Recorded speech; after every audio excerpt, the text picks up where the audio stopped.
Perkenalkan, saya Susilo Pranoto. Saya peserta PPG dalam jabatan kategori 1 gelombang 2 dari LPTK Universitas Negeri Jember. Saya mengajar di SMA Negeri 1 Tuban. Pada kesempatan ini saya akan menampilkan video PPL terkait dengan UKIN. Saya siap melaksanakan UKIN. Terima kasih.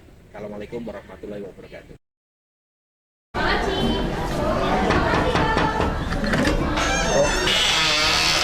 Assalamualaikum. Assalamualaikum warahmatullahi wabarakatuh. Waalaikumsalam warahmatullahi wabarakatuh. Apa kabar hari ini? Alhamdulillah luar biasa. Generasi semansa, generasi emas. Sehat semua hari ini? Sebelumnya silahkan dipimpin doa terlebih dahulu. Monggo silahkan wakil ketua kelas untuk memimpin doa. Sebelum memulai kegiatan pembelajaran pada pagi hari ini, marilah kita berdoa menurut agama dan kepercayaan masing-masing. Berdoa mulai. Berdoa selesai. Baik, sebelum kita mulai pelajaran pada hari ini, untuk lebih nyamannya kita cek kebersihannya terlebih dahulu. Silahkan dicek di laci atau sekitar kalian, jika ada sampah, tolong dibersihkan. Monggo silakan. Anak-anakku sekalian ya, hari ini saya absen terlebih dahulu ya. Hari ini siapa yang tidak masuk? Oh, nihil. Baik. Alhamdulillah ya, berarti sehat semua. Hari ini masuk semua sehingga tidak ada yang ketinggalan dengan materi untuk pertemuan pada hari ini. Sebelum kita ke materi hari ini, kita alangkah baiknya ya mengingat materi sebelumnya ya. Materi sebelumnya kita mempelajari apa? Ada yang ingat? Ya, oh Alia, oke silakan Alia. Apa Alia? Pada pertemuan sebelumnya kita sudah mempelajari tentang ketenagakerjaan. Ketenagakerjaan sendiri adalah segala hal yang membahas tentang tenaga kerja pada masa sebelum, selama, dan sesudah masa kerja. Terima kasih Alia, masih ingat materi yang lalu bahwa kita membahas tentang ketenagakerjaan. Tentunya ada materi yang lain sebelum kita membahas materi ini. Selain ketenagakerjaan, ada yang ingat materi apa lagi? Oke, Keila silahkan. Pada pertemuan sebelumnya, kita juga membahas mengenai angkatan kerja. Angkatan kerja sendiri merupakan penduduk dalam usia kerja 15 hingga 64 tahun atau dapat dikatakan sebagai usia produktif, baik secara bekerja maupun tidak bekerja. Oke, baik Keila, terima kasih. Materinya yang lalu masih diingat dengan baik. Ini menunjukkan berarti pemahaman kalian luar biasa. Nah, untuk itu kita akan coba dulu ya sebelum kita masuk ke materi. Saya akan tampilkan terkait dengan video. Nah, nanti video ini silahkan ditanggapi. Sebenarnya di dalam video ini ada permasalahan apa dan bagaimana upaya ataupun solusi ya. Baik, demikian tadi pemutaran video terkait dengan suatu masalah ya. Masalahnya ini apa? Silahkan mungkin salah satu di antara kalian bisa menjelaskan. Kemudian bagaimana upayanya? Ya, silahkan Nafi. Baik Pak, di video tadi saya melihat bahwa ditunjukkan berbagai masalah ketenagakerjaan yang ada di Indonesia. Adapun dari masalah-masalah tersebut diperberat dengan adanya pandemi COVID yang melanda di Indonesia. Baik Nafi, terima kasih. Tadi sudah menyimak video dan benar sekali terkait dengan permasalahan ketenagakerjaan, apalagi diperparah dengan adanya pandemi COVID ya. Nah, dari masalah ini atau munculnya masalah ini tentunya ada solusi atau upaya yang dapat dilakukan untuk mengatasinya ya. Mungkin ada yang tahu kira-kira apa? Oke, Ril silakan. Untuk solusi dari permasalahan tersebut adalah dengan meningkatkan sumber daya manusia sehingga tetap bisa mengikuti perkembangan teknologi dan tetap produktif.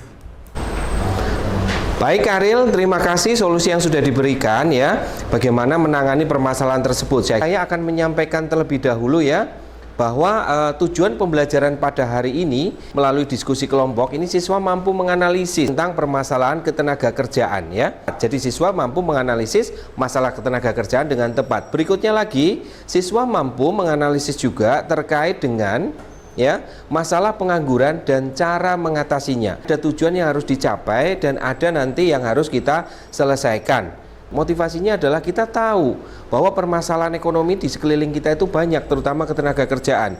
Sehingga dengan kita tahu, kita paham, kita akan mampu memikirkan solusinya.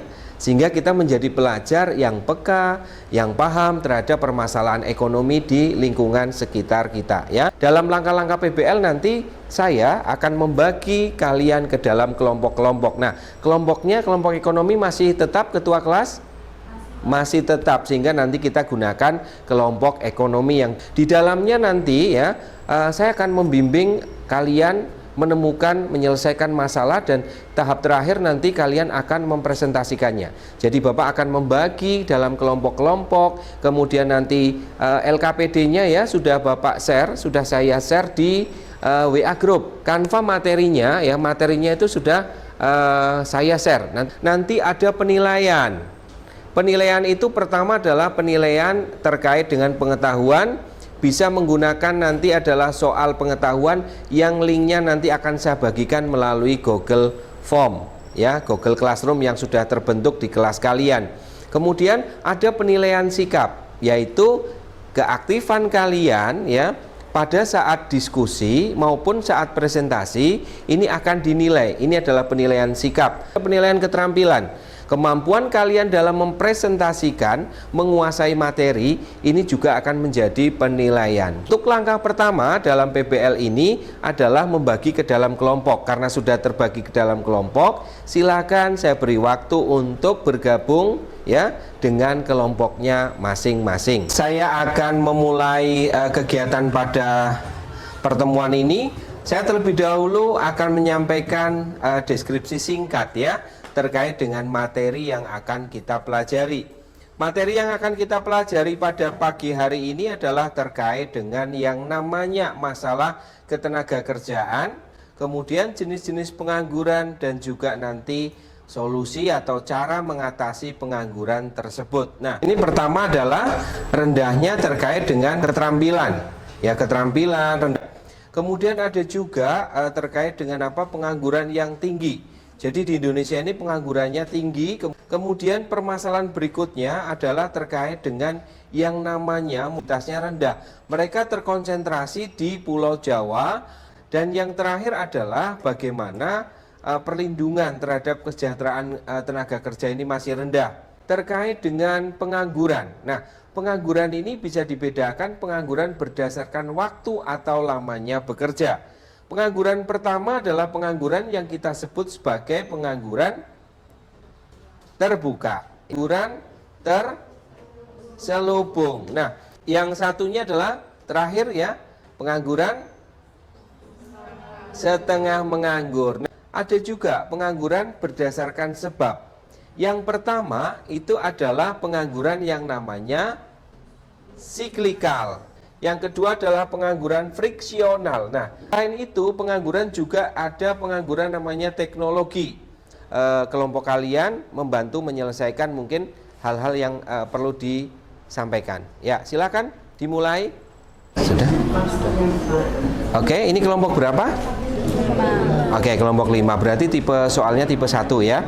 Nah, silakan disimak dulu. Nah, disimak. Ada kesulitan? Coba cek dulu. Nah, di sini sudah ditampilkan terkait dengan artikel. Nah, di artikel ini nanti muncul suatu permasalahan. Nah, permasalahan itu dianalisis. Nah, dianalisis permasalahannya apa, kemudian tentukan solusi terbaik dari permasalahan ini bersama dengan teman-teman kalian. Oke ya, bisa ya? Oke. Oke, baik. Ini kelompok berapa, Mbak Isma? Kelompok 2. Berarti tipe soalnya yang kedua. Silakan dibuka dulu, mungkin ada kesulitan. Nah, di sini ditampilkan ini ada artikel beserta permasalahannya di dalamnya. Kemudian nanti dicari permasalahan itu apa, dianalisis dulu permasalahannya.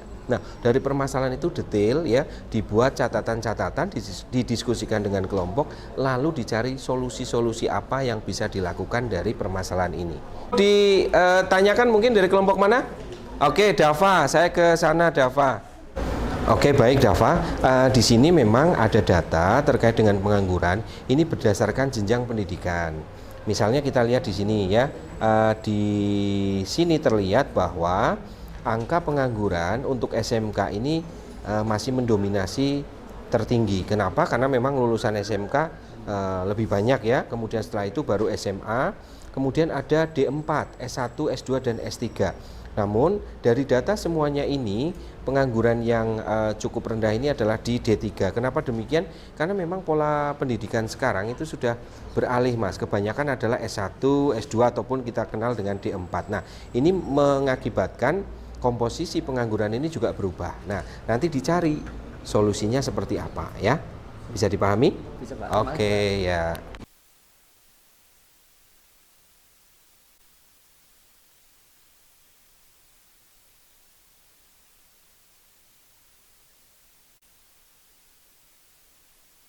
Gimana Nafi, bisa ya? Tidak ada masalah ya. Nah, ditambah mungkin literaturnya bisa dari internet ya. Kemudian dari YouTube itu juga bisa. Buku paket kalian juga bisa. Modul yang saya share di pertemuan sebelumnya juga ada. Oke, baik. Baik, untuk diskusinya, apakah ada kesulitan? Baik, tidak ada ya. Tadi sudah ada beberapa kelompok yang menanyakan ke saya sudah ke kelompok kalian masing-masing tadi, dan sekarang saatnya kalian untuk mempresentasikan terkait dengan hasil diskusi kelompok kalian. Nah, pada saat presentasi saya berharap anggota kelompok yang lain itu juga aktif untuk ikut menjawab, membantu anggota kelompok yang di depan ya. Bisa kita mulai, yuk. Yang maju terlebih dahulu sesuai dengan undiannya, silakan, ada dari kelompoknya. Oke? Kelompok 2, Isma, silakan maju 2 orang sebagai wakil dari kelompok kalian, yuk. Baik, terima kasih Pak atas kesempatannya. Assalamualaikum warahmatullahi wabarakatuh. Waalaikumsalam warahmatullahi wabarakatuh. Selamat siang semuanya. Sebelumnya perkenalkan, kami dari kelompok 2 akan mempresentasikan soal tipe 1. Sebelumnya perkenalkan, saya Isma dan Atika nomor absen 16. Saya Nadif Abdillah Ismaraseta nomor absen 22. Baik, sebelumnya kita akan membacakan bacaan dari soal tipe 1. Jakarta, CNBC Indonesia. Pengangguran di Indonesia pada Februari 2022 tercatat sebanyak 8,40 juta orang. Meski turun 350 ribu orang dari tahun lalu, namun angka ini masih sangat tinggi. Tingkat pengangguran alami penurunan, kata Kepala Badan Pusat Statistik atau BPS, Margo Yuwono dalam konferensi pers awal pekan lalu. Secara persentase, tingkat pengangguran terbuka mencapai 5,83% lebih rendah dari tahun sebelumnya, yakni 6,26%. Akan tetapi, dibandingkan tahun 2020 masih tinggi, di mana realisasinya mencapai 4,94% atau 6,93 juta orang. Margo menjelaskan jumlah angkatan kerja alami kenaikan sebanyak 4,20 juta orang menjadi 144,01 juta orang. Namun tidak semua berhasil terserap oleh lapangan kerja yang tersedia. Jumlah penduduk yang bekerja naik 4,55 juta orang menjadi 135,61 juta orang.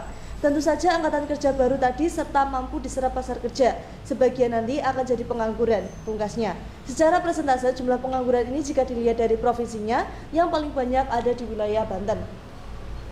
Dan TPT atau tingkat pengangguran terbuka tertinggi tercatat di Provinsi Banten sebesar 8,35%. Sementara itu, pengangguran terendah ada di Provinsi Sulawesi Barat yang tercatat 3,11%, turun dibandingkan posisi Februari tahun 2021 sebesar 3,28%.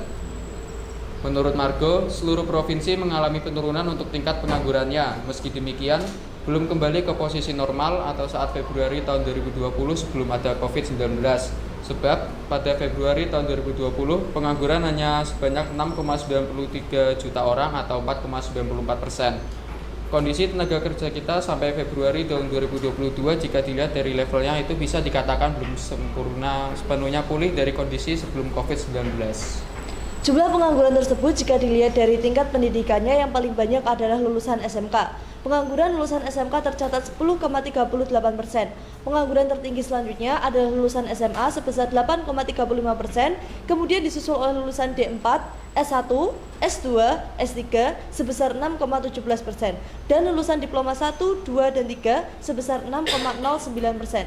Lulusan ini karena pilih-pilih pekerjaan sehingga tingkat pengangguran terbukanya tinggi. Sementara itu, tingkat pengangguran terendah ada pada lulusan SD yang tercatat sebesar 3,09% pada Februari tahun 2022. Turun tipis dibandingkan dengan periode yang sama tahun sebelumnya.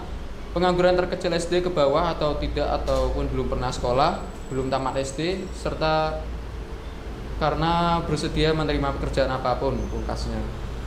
Baik, demikian presentasi dari bacaan dari soal tipe 1. Selanjutnya, baik dari teman-teman kelompok lain, silahkan jika ada pertanyaan. Baik, demikian paparan ataupun presentasi dari kelompoknya Isma dan Nadif ya. Luar biasa sekali tentang apa yang disampaikan. Ada banyak permasalahan dan tentunya nanti bisa ditanyakan apa permasalahan-permasalahan tersebut. Silakan, ada yang bertanya dari kelompok? Oke, kelompok berapa Mbak? Kelompok 3, silakan. Solusi apa yang bisa kita lakukan untuk menghadapi masalah tersebut? Yang pertama, pemerintah dan swasta dapat meningkatkan kapasitas lapangan pekerjaan, sementara dari sisi individu sendiri dia dapat meningkatkan kapasitas diri. Baik, pertanyaannya sudah dijawab oleh kelompok Isma ya. Tadi jawabannya adalah ada upaya dari pemerintah, ada upaya dari swasta, dan ada upaya dari individu. Nah, bagaimana dengan penanya? Apakah sudah cukup atau mungkin ada pertanyaan selanjutnya? Sudah cukup. Oke, baik, sudah cukup. Nah, kemudian mungkin ada lagi kelompok lain yang akan bertanya? Cukup untuk presentasi dari kelompok Isma? Cukup. Silakan bisa ditutup Mbak Isma. Ya, sekian yang dapat kelompok kami sampaikan. Jika ada kekurangan, mohon dimaafkan. Terima kasih. Wassalamualaikum warahmatullahi wabarakatuh. Ya, aplausnya untuk kelompok yang sudah melakukan presentasi. Terima kasih, bisa duduk kembali dan dilanjut oleh giliran berikutnya. Silakan. Assalamualaikum warahmatullahi wabarakatuh. Selamat siang semuanya. Pada kesempatan kali ini kami dari kelompok 1 akan mempresentasikan mengenai soal tipe 2. Badan Pusat Statistik BPS menyebutkan angka pengangguran mengalami penurunan dari 7,7% di 2020 menjadi 6,49% per Agustus 2021. Per Agustus 2021, jumlah pengangguran sebanyak 9,10 juta orang, lebih rendah dari Agustus tahun lalu sebanyak 9,77 juta orang. Sementara pada tahun 2019, jumlah pengangguran tercatat 7,10 juta orang. Angka pengangguran kita tahun ini lebih rendah dari Agustus tahun lalu, kata Ketua BPS Margo Yuwono dalam konferensi pers di Jakarta Jumat tanggal 5 bulan 11. Berdasarkan jenis kelamin, tingkat pengangguran terbuka TPT tahun ini sebesar 6,74% laki-laki dan 6,11% perempuan. Sementara di tahun lalu 46% laki-laki dan 6,46% dari perempuan. Dari data tersebut, Margo menyebut angka pengangguran laki-laki lebih cepat turun ketimbang perempuan. TPT laki-laki mengalami penurunan lebih tinggi atau secara daripada perempuan, kata Margo. Sementara itu, berdasarkan tempat tinggal atau secara spasial angka pengangguran di perkotaan lebih tinggi dibandingkan yang tinggal di perdesaan, yakni masing-masing 8,32% dan 4,17% pada Agustus 2021. Sedangkan pada Agustus 2020 masing-masing 8,98% dan 4,71%. Hal ini menunjukkan penurunan angka pengangguran lebih cepat di perkotaan ketimbang di perdesaan. Secara struktur, angka pengangguran memang lebih tinggi di perkotaan, tetapi kalau dari penurunan juga lebih cepat di perkotaan, kata dia. Adapun tingkat pengangguran tertinggi sampai Agustus 2021 tercatat di Kepulauan Riau sebanyak 9,91%, sedangkan terendah ada di Gorontalo sebesar 3,01%. Menurut Margo, besarnya jarak angka pengangguran tersebut dimaknai adanya penurunan angka pengangguran yang masih besar. Jarak yang lebih besar dari ini ada penurunan yang cukup tajam, kata dia mengakhiri. Baik, untuk selanjutnya adalah sesi tanya jawab. Apabila ada dari kelompok lain ingin menanyakan, silakan. Dari kelompok mana silakan yang bertanya? Oke, silakan. Bima ya, silakan. Bagaimana tanggapan Anda untuk mengatasi hal tersebut? Baik, saya akan menjawab pertanyaan oleh Ilham Bima, yaitu saya akan memberikan solusi dari permasalahan tersebut. Yang pertama yaitu kita dapat melakukan penyebaran tenaga kerja secara merata agar lebih optimal. Kemudian diberikan pelatihan-pelatihan untuk meningkatkan kualitas tenaga kerjanya. Dan yang ketiga yaitu di desa diberikan keterampilan-keterampilan seperti merajut, menjahit, dan lain-lain. Baik, mungkin ada yang menambahkan dari jawabannya Mbak Kristina, mungkin ditambahkan dari kelompoknya, silakan. Ya, saya akan menambahkan jawaban dari Kristina.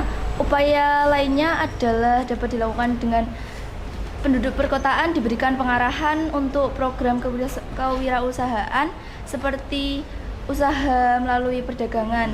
Selain perdagangan offline juga dapat dilakukan dengan perdagangan online di media sosial. Selain itu juga penduduk di perkotaan dapat diarahkan pada pengembangan usaha jasa sesuai dengan kemampuannya masing-masing, seperti laundry, salon, fotokopi, servis HP, dan juga bengkel. Baik, tadi adalah presentasi dari beberapa kelompok yang luar biasa ya. Baik, saya kembalikan lagi kepada kelompoknya Intan, silakan untuk ditutup. Baik, sekian presentasi dari kelompok 1. Mohon maaf bila ada salah kata. Terima kasih. Wassalamualaikum warahmatullahi wabarakatuh. Oke, baik. Terima kasih aplausnya untuk kelompoknya Intan ya. Ya, dilanjutkan dengan kelompok berikutnya dari Ellen ya, dari Ellen dan Aul. Silakan. Assalamualaikum warahmatullahi wabarakatuh. Selamat siang, kami dari kelompok 3 akan membacakan paparan tipe soal yang pertama. Jakarta CNBC Indonesia, pengangguran di Indonesia pada Februari tahun 2022 tercatat sebanyak 8,40 juta orang. Meski turun 350.000 orang dari tahun lalu, namun angka ini sangat tinggi. Tingginya pengangguran alami penurunan, kata Kepala Badan Pusat Statistik BPS Margo Yuwono dalam konferensi pers awal pekan lalu. Secara presentase, tingkat pengangguran terbuka mencapai 5,83%, lebih rendah dari tahun sebelumnya 6,26%. Akan tetapi, dibandingkan 2020 masih tinggi, di mana realisasinya mencapai 4,94% atau 6,93 juta orang. Margo menjelaskan, jumlah angkatan kerja alami kenaikan sebanyak 4,20 juta orang menjadi 144,01 juta orang. Namun, tidak semua berhasil terserap oleh lapangan kerja yang tersedia. Jumlah penduduk yang bekerja naik 4,55 juta orang menjadi 135,61 juta orang. Tentu saja angkatan kerja baru tadi serta mampu diserap pasar kerja, sebagian nanti akan menjadi pengangguran, pungkasnya. Secara presentase, jumlah pengangguran ini jika dilihatkan dari provinsinya, yang paling banyak ada di wilayah Banten. TPT atau tingkat pengangguran terbuka tercatat di Provinsi Banten sebesar 8,35%, ujar Margo. Sementara itu, pengangguran terendah ada di Provinsi Sulawesi Barat yang tercatat hanya 3,11%. Turun dibandingkan posisi Februari tahun 2021 yang besarnya sebesar 3,28%. Menurut provinsi mengalami penurunan untuk tingkat penganggurannya. Meskipun demikian, belum kembali ke posisi normal, yaitu pada bulan Februari tahun 2020 sebelum adanya pandemi COVID-19. Sebab pada bulan Februari tahun 2020, pengangguran hanya sebesar 6,93 juta orang atau 4,94%. Kondisi tenaga kerja kita sampai Februari tahun 2022, jika dilihat dari levelnya, itu bisa dikatakan belum sepenuhnya pulih dari kondisi sebelum COVID-19, tegasnya. Jumlah pengangguran tersebut jika dilihat dari tingkat pendidikannya, yang paling banyak adalah lulusan SMK. Pengangguran lulusan SMK tercatat 10,38%. Pengangguran tertinggi selanjutnya adalah lulusan SMA sebesar 8,35%, kemudian disusul oleh lulusan D4, S1, S2, dan S3 sebesar 6,17%, dan lulusan diploma 1, 2, atau 3 sebesar 6,09%. Lulusan ini karena pilih-pilih pekerjaan sehingga tingkat pengangguran terbukanya tinggi, jelasnya. Sementara itu, tingkat pengangguran terendah ada pada lulusan SD yang tercatat sebesar 3,09% pada Februari 2022. Turun tipis dibandingkan dengan periode yang sama tahun sebelumnya. Pengangguran terkecil SD ke bawah tidak atau belum pernah sekolah atau belum tamat SD atau tamat SD karena bersedia menerima pekerjaan apapun, pungkasnya. Baik, apakah ada pertanyaan dari kelompok lain? Baik, silakan. Baik, saya akan bertanya kepada kelompok 4. Bagaimana langkah-langkah yang dapat dilakukan untuk mengatasi permasalahan tersebut? Baik, apakah ada pertanyaan lagi dari kelompok lain mungkin? Ya, baik, silakan Isma. Baik, terima kasih atas kesempatannya. Di sini saya mau bertanya, apa kesimpulan dari informasi yang terdapat dari bacaan tersebut? Terima kasih. Oke, baik. Tadi ada 2 pertanyaan. Yang pertama adalah dari Kayla, yang kedua adalah dari Isma. Silakan dijawab satu dari anggota kelompok dan satunya yang presentasi ya, oleh Ellen dan juga Aul. Silakan. Monggo silakan. Baik, saya akan menjawab pertanyaan dari Kayla, yaitu langkah-langkahnya. Pemerintah bekerja sama dengan perusahaan asing dengan menarik investor ke dalam negeri, dan juga ada lagi langkah-langkahnya, yaitu pemerintah mendukung program kewirausahaan melalui pelatihan kewirausahaan dan peminjaman modal. Baik, kami akan menjawab pertanyaan dari Isma mengenai kesimpulan ya. Dari paparan tersebut kami dapat menyimpulkan bahwa tingginya angka pengangguran itu di berbagai level pendidikan, dan level pendidikan yang paling tinggi penganggurannya itu di SMK sebesar 10,38% dan paling rendah di SD dengan persentase sebesar 3,9%. Sekian tadi paparan ataupun presentasi dan juga tanya jawab diskusi ya, terkait dengan materi yang disampaikan oleh kelompok Ellen dan juga kelompok Aul. Bagaimana dengan para penanya, apakah sudah cukup? Mau bertanya lagi? Oke, silahkan bertanya. Baik, terima kasih kesempatannya kembali untuk kelompok yang berpresentasi. Jadi saya ingin bertanya kembali, bagaimana cara mengurangi pengangguran sedini mungkin, yaitu lewat lingkup pendidikan. Terima kasih. Baik, kami akan menjawab pertanyaan dari Isma. Cara mengatasinya yaitu yang pertama, memilih sekolahan yang tepat. Yang kedua, selama pendidikan, usahakan untuk selalu melatih kemampuan dan juga keterampilan. Lalu jawabannya akan ditambahkan oleh kelompok kami. Dan yang paling utama adalah jangan bermental seperti pekerja, tetapi bermental seperti wirausahaan. Baik, begitu jawaban dari kelompok kami. Apakah Dian sudah paham atau masih ada pertanyaan lagi? Ya baik, terima kasih, luar biasa sekali jawaban dari kelompok yang berpresentasi. Untuk karena tadi kelompok Anda menyebutkan tentang kewirausahaan, kan kebetulan di sekolah kita juga ada materi PKWU ya. Menurut kalian dari pelajaran-pelajaran yang selama ini kita dapat, bagaimana sih kita bisa menyiapkan diri kita sebagai wirausaha ke depannya? Terima kasih. Baik, dari pertanyaan Isma saya yang akan menjawab. Kita bisa belajar melalui mata pelajaran PKWU yang sering kita pelajari di sekolah. Dan yang kedua, kita bisa memanfaatkan teknologi yang ada di sekitar kita dengan kita bisa menonton channel YouTube untuk kita belajar menjadi wirausahawan muda. Dan yang terakhir, kita bisa belajar dari lingkungan kita, seperti dari lingkungan pertemanan atau lingkungan rumah. Kita bisa sharing dengan teman kita ataupun dengan pedagang kelontong di dekat rumah kita bisa bertanya-tanya, seperti itu. Terima kasih. Bagaimana, Isma? Ya baik, terima kasih kembali untuk jawaban yang diberikan. Saya kira jawaban yang diberikan kelompok yang berprestasi memang benar.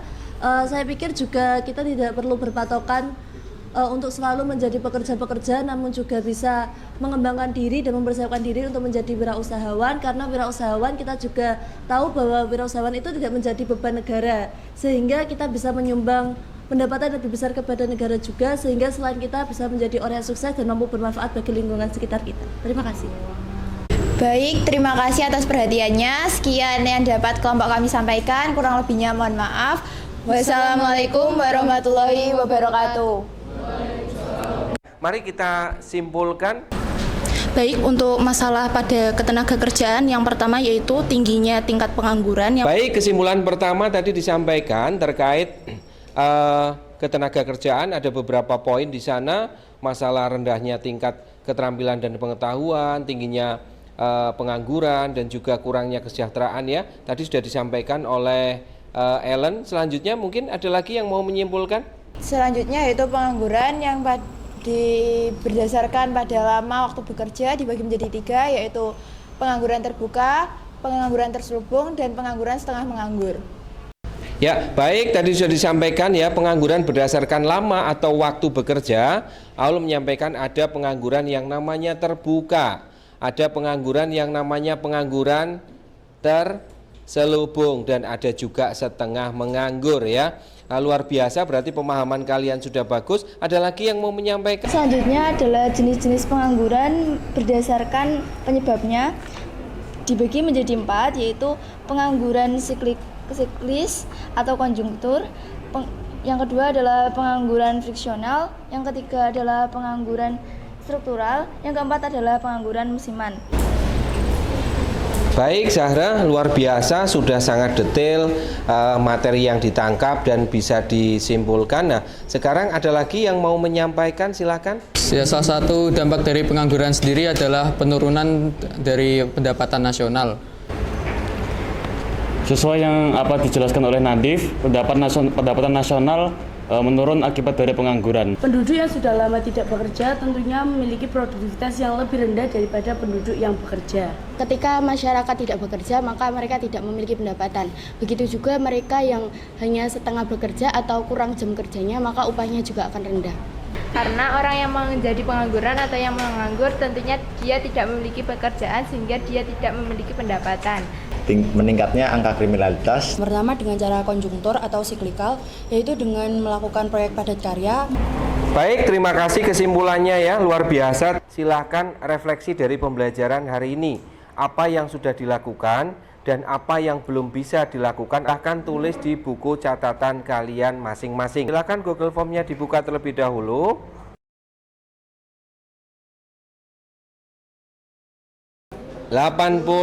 Berarti rata-rata sudah lulus ya. Baik, nilai sudah bagus-bagus, ada yang dapat 100, Isma tadi dapat 84. Nah, pertemuan berikutnya yaitu bab tentang